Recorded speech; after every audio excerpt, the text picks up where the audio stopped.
बिहार में जातीय गणना को लेकर केंद्र सरकार का सुप्रीम कोर्ट में नया हलफनामा। पुराने हलफनामे से जनगणना जैसी अन्य प्रक्रिया वाले टर्म को हटाया। जातीय गणना की राह आसान। ऐसे में केंद्र के नए हलफनामे के बाद भी जातीय गणना पर पॉलिटिक्स अनलिमिटेड। महागठबंधन ने बताया नीतीश सरकार की जीत। बीजेपी बोली महागठबंधन के हाथ से छिन गया मुद्दा। सीएम नीतीश कुमार आज करेंगे नालंदा खुला विश्वविद्यालय के नवनिर्मित भवन का उद्घाटन। 116 करोड़ रुपए की लागत से करीब 10 एकड़ जमीन में बनाई गई है नई बिल्डिंग। बेगूसराय के चखब्बी गांव में गोली मारकर दोस्त की हत्या। पति पत्नी का विवाद सुलझाने पहुंचा था शख्स। बेतिया में बारिश रुकने के बाद गंडक और पहाड़ी नदियों के जलस्तर में गिरावट। गंडक में 1,29,000 क्यूसेक पानी का हो रहा डिस्चार्ज।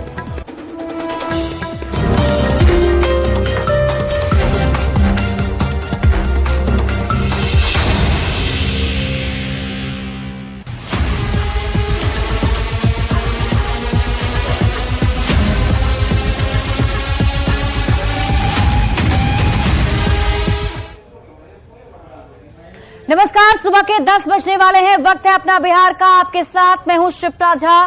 बिहार में जातीय गणना के खिलाफ केंद्र सरकार ने सुप्रीम कोर्ट में अब नया हलफनामा दायर किया है। नए हलफनामे में केंद्र ने पुराने हलफनामे के उस पैराग्राफ 5 को हटा लिया है जिसमें कहा गया कि केंद्र सरकार के अलावा कोई और संस्था जनगणना या जनगणना जैसी कोई प्रक्रिया नहीं करा सकती है।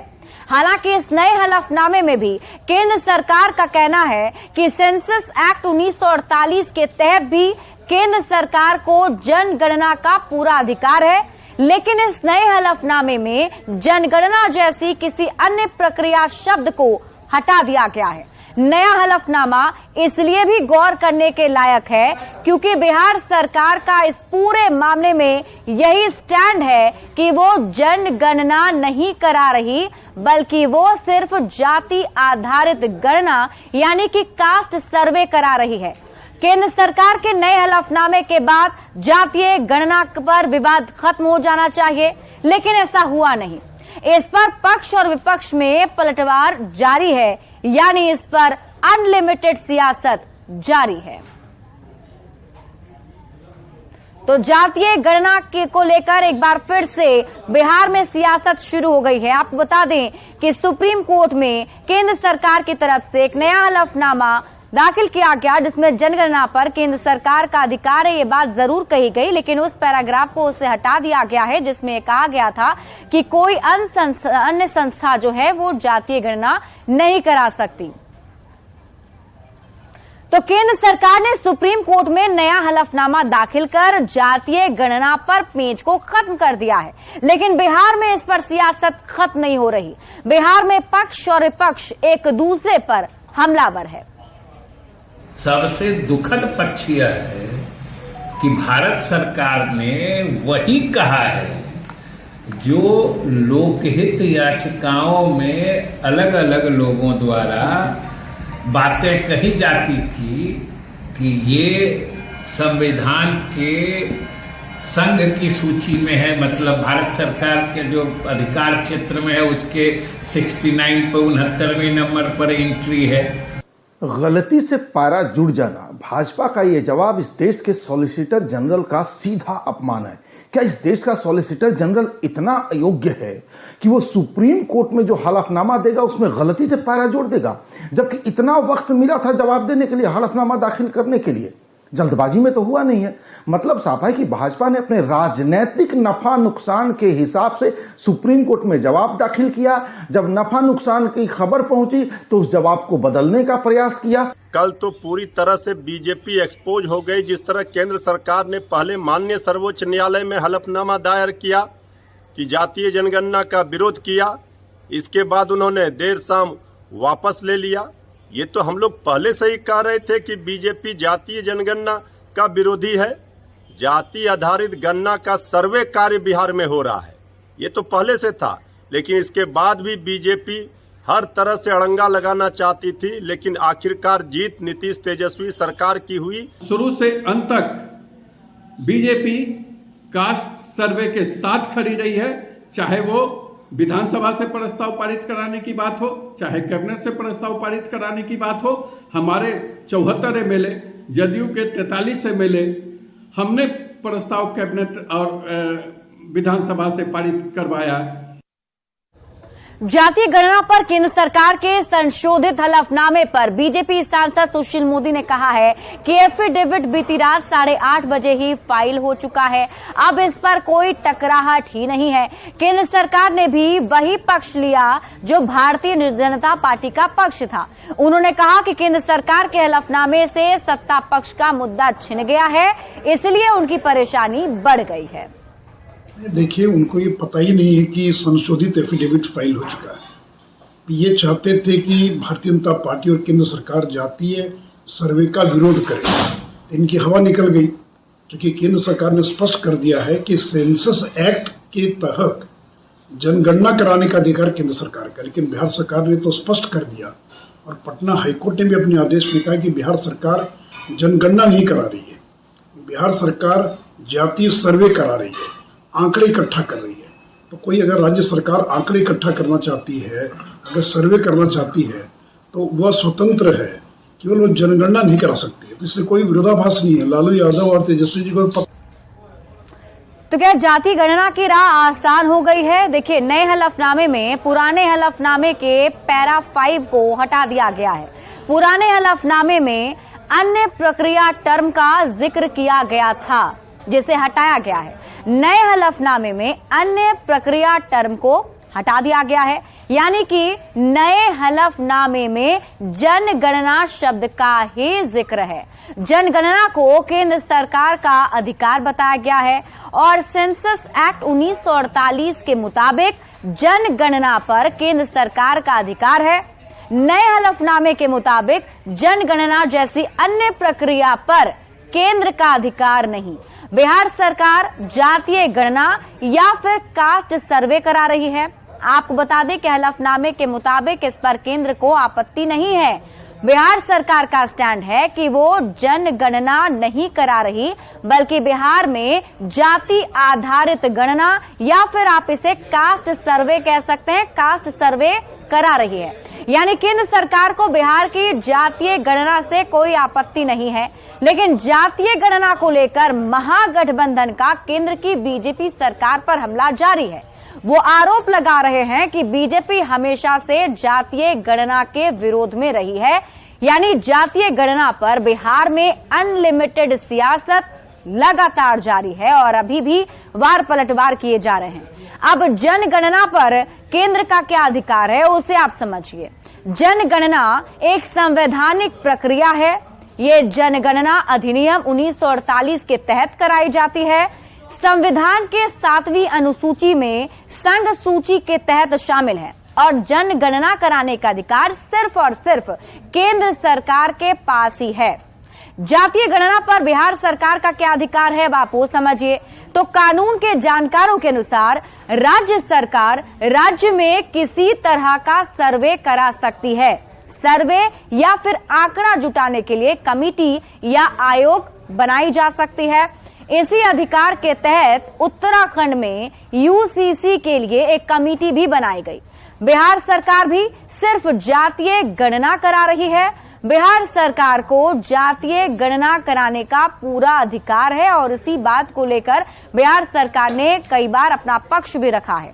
जातीय गणना पर बिहार में हो रही राजनीति को समझना भी बहुत जरूरी है, क्योंकि लगातार इस पर वार पलटवार किए जा रहे हैं। तो जातीय गणना पर सर्वदलीय बैठक में फैसला हुआ था और उस वक्त बीजेपी के 74 विधायक ने भी इसका समर्थन किया था। यानी कि उस वक्त नीतीश कुमार जब बीजेपी के साथ थे, उसी वक्त इसमें समर्थन बीजेपी के नेताओं ने दिया था। कैबिनेट से प्रस्ताव भी पारित कराने में बीजेपी का साथ मिला था। विधानसभा से भी प्रस्ताव पारित किया गया था। लेकिन जब से नीतीश कुमार बीजेपी से अलग हो गए, महागठबंधन की सरकार बिहार में बन गई, तब महागठबंधन क्रेडिट लेने में जुट गया। महागठबंधन ने बीजेपी पर हमला करना शुरू कर दिया। बीजेपी ने महागठबंधन पर हमला बोला। बिहार में जातीय उन्माद बढ़ाने का आरोप लगाया गया। अब जब केंद्र का सुप्रीम कोर्ट में हलफनामा आया, बीजेपी बिहार सरकार पर हमलावर हो गई। महागठबंधन भी अब बीजेपी पर हमला जारी रखे हुए है। यानी महागठबंधन की तरफ से यह आरोप लगाया जा रहा है कि बीजेपी शुरू से ही जातीय गणना के खिलाफ में थी और अब उसका चेहरा सामने आ चुका है। बढ़ते हैं आगे और देखिए इसी खबर पर अधिक जानकारी के साथ हमारे सहयोगी सुशील पांडे जुड़े हुए हैं। सीधे उनका रुख कर लेते हैं। सुशील, अब जो केंद्र सरकार है उनकी तरफ से भी ये कहा गया है कि जो बिहार सरकार है वो जातीय गणना करा सकती है। बिहार सरकार का जो पक्ष था वो सामने है ही, तो फिर ये सियासत आखिर क्यों? जी देखिए, सबसे महत्वपूर्ण बात इस मामले में दो चीजें समझनी होंगी। पहली कि जो फिलहाल केंद्र सरकार का पहला जो हलफनामा था, जिसमें साफ तौर से उनकी तरफ से ये कहा गया कि जनगणना एक्ट 1948 के तहत सिर्फ केंद्र सरकार के पास ही जनगणना करने का अधिकार है। बाद में केंद्र सरकार ने अपने इस पैरा में से वो शब्द हटाए जिसमें ये लिखा गया था कि राज्य सरकार जनगणना नहीं करवा सकती है, तो उस लाइन को फिलहाल हटा दिया गया है।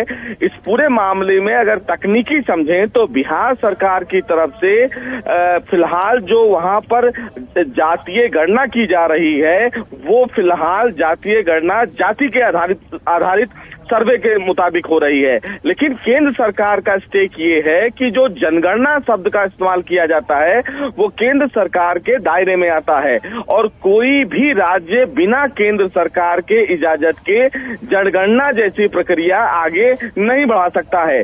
केंद्र सरकार ने सुप्रीम कोर्ट में जो हलफनामा दाखिल किया है उसमें साफ तौर से ये कहा गया है कि जो 6 शेड्यूल है उसमें साफ तौर से जो जनगणना शब्द है वो केंद्र सरकार के दायरे में आता है और ऐसे में कोई भी राज्य जनगणना जैसी स्थिति का इस्तेमाल नहीं कर सकता है। लेकिन यहाँ पर बिहार सरकार का जो स्टैंड है वो ये है कि उन्होंने जनगणना किया ही नहीं है, उनके राज्य के द्वारा जात आधारित सर्वे किया जा रहा है। ऐसे में सुप्रीम कोर्ट में अब केंद्र सरकार इस चीज का विरोध करेगी कि सर्वे के आड़ में राज्य सरकार जाति आधारित गणना कर रही है। इसीलिए सुप्रीम कोर्ट में केंद्र सरकार ने अपने उस स्टैंड को बदल दिया जिसमें जनगणना शब्द का इस्तेमाल किया गया था। और ऐसे में अगर राज्य सरकार के द्वारा कोई भी सर्वे करवाया जा रहा है तो निश्चित रूप से केंद्र सरकार उसका विरोध करेगी, क्योंकि बिना केंद्र सरकार को फिलहाल केंद्र सरकार की इजाजत के कोई भी राज्य जातिगत गणना जो होता है वो नहीं करवा सकता। अब देखना यह है कि जब इस पूरे मामले में सुप्रीम कोर्ट में सुनवाई होगी तो केंद्र सरकार और बिहार सरकार आमने सामने होगी। आखिरी फैसला देश की सबसे बड़ी अदालत को लेना है। देखना होगा कि सुप्रीम कोर्ट इस पूरे मामले में क्या कुछ कहता है, लेकिन निश्चित रूप से एक सियासी घमासान जरूर केंद्र सरकार और बिहार सरकार में छिड़ गई है। चलिए, बहुत बहुत शुक्रिया तमाम जानकारी के लिए सुशील। बढ़ते हैं आगे और अब बात करते हैं नालंदा में आज मुख्यमंत्री नीतीश कुमार 116 करोड़ रुपए की लागत से नवनिर्मित नालंदा खुला विश्वविद्यालय भवन का उद्घाटन करेंगे। इस दौरान डिप्टी सीएम तेजस्वी यादव और शिक्षा विभाग के अपर मुख्य सचिव के पाठक भी मौजूद रहेंगे। करीब 10 एकड़ भूभाग में ये विश्वविद्यालय का निर्माण कराया गया है, जिसका आधारशिला मुख्यमंत्री नीतीश कुमार ने 18 मार्च 2020 को किया था। इस खबर पर अधिक जानकारी दे रहे हैं संवाददाता अभिषेक कुमार। हम पहुंचे नालंदा जिले के नालंदा में, जहां देख सकते हैं ये नालंदा खुला विश्वविद्यालय है, जिसका निर्माण जो है 10 एकड़ भूमि में करीब 116 करोड़ की लागत से निर्माण कराया गया है। तो आप देख सकते हैं किस तरह से ये नालंदा खुला विश्वविद्यालय जो नवनिर्मित खुला विश्वविद्यालय है, इसका उद्घाटन आज मुख्यमंत्री नीतीश कुमार के द्वारा किया जाना है और 11 बजे जैसे ही उसके बाद मुख्यमंत्री यहाँ पहुंचेंगे और इसका लोकार्पण करेंगे। तो आप देख सकते हैं किस तरह से जो है भवन पूरी तरह से चकाचक भवन बनकर तैयार है।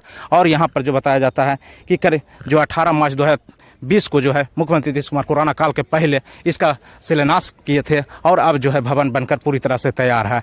और यहाँ पर जो है कि पूरी तरह से जो है सभी प्रशासनिक पदाधिकारी को पहुँचना शुरू हो गया है। इतना ही नहीं, शिक्षा विभाग के कई अधिकारी भी यहाँ पहुँच रहे हैं। तो यहाँ पर कहीं जो मंत्री हैं वो भी यहाँ पर पहुँचेंगे।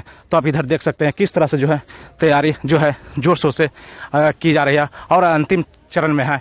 और यहाँ पर जो है पूरी बिल्डिंग जो है सज धज कर तैयार है। तो एक तरह से कहा जाए तो नालंदा हमेशा पूरे विश्व में ज्ञान की भूमि माना जाता था और एक बार फिर से जो है कि नालंदा विश्वविद्यालय का यहाँ खुला विश्वविद्यालय का यहाँ जो निर्माण कराया गया है। और पटना से जो कर्ज जो कार्यालय संचालित थी वो अब नालंदा में संचालित होगी। तो इससे कहीं ना कहीं नालंदा में एक बार फिर से जो है नालंदा को ज्ञान की भूमि मानते हुए यहाँ पूरे विश्वविद्यालय का निर्माण कराया गया है। नालंदा से न्यूज़ 18 के लिए अभिषेक कुमार। और भागलपुर के बबरगंज थाना क्षेत्र के वारसीगंज मोहल्ले में सीआईटी की टीम ने छापेमारी की है। इस दौरान टीम को करीब 50 लीटर देशी शराब मिली।